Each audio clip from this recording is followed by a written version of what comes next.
नमस्कार, मैं सत्या आपके लिए लाया हूं छोटी छोटी कहानियां पुरानों से चुनी हुई, दादा दादी से सुनी हुई और सच्ची घटनाओं पर आधारित कुछ ऐसी कहानियां जिन्होंने विश्व के इतिहास को बदल डाला। इन कहानियों से हम मनोरंजन के साथ साथ कुछ सीखेंगे और सिखाएंगे भी। आज की कहानी है रौनकपुर की।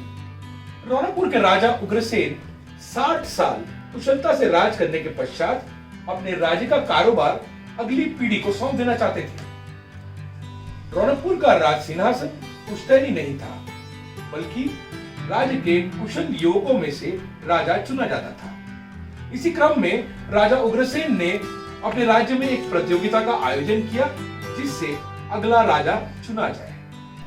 प्रतियोगिता की समाप्ति के बाद दो बुद्धिमान, कुशल, शूरवीर और सभी प्रकार से काबिल युवक चित्रसेन और संग्राम समान अंकों पर थे।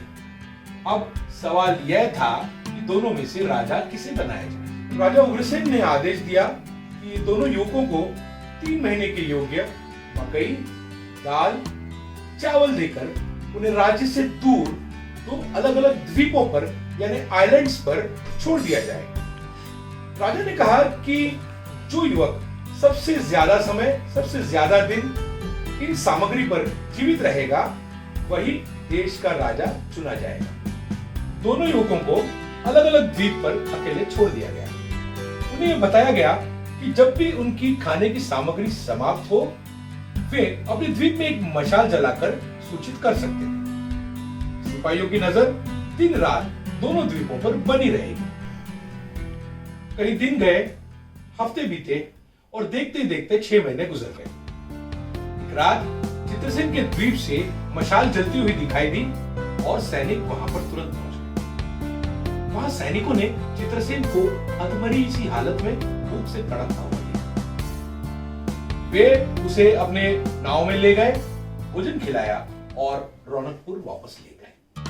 इतने दिनों में संग्राम के द्वीप से कोई हलचल न थी। चित्रसेन भी धीरे धीरे कुछ दिनों में अपनी पुरानी शारीरिक शक्ति प्राप्त कर चुका था। उसने महाराज उग्रसेन से भेंट की और उनसे कहा, महाराज, मैं तो किसी तरह 6 महीने जीवित रहा। संग्राम तो शायद मर चुका होगा।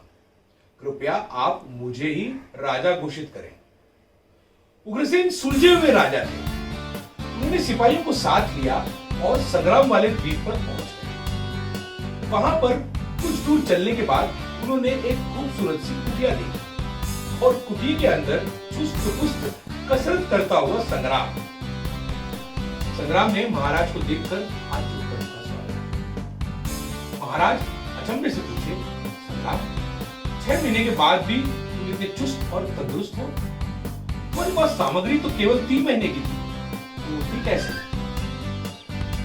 संग्राम ने मुस्कुराते हुए कहा, महाराज, और 6 वर्ष तक मुझे खाने की कोई कमी न होगी। महाराज, मैं जैसे ही यहाँ पहुंचा, अपने पास के मकई, दाल, चावल के एक हिस्से की मैंने फसल लगा दी। जैसे ही मेरी पुरानी सामग्री समाप्त हुई, तब तक मेरी एक फसल आ चुकी थी।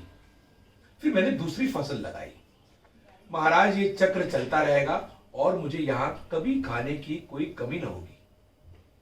महाराज ने वहीं पर संग्राम को रौनकपुर का राजा घोषित कर दिया।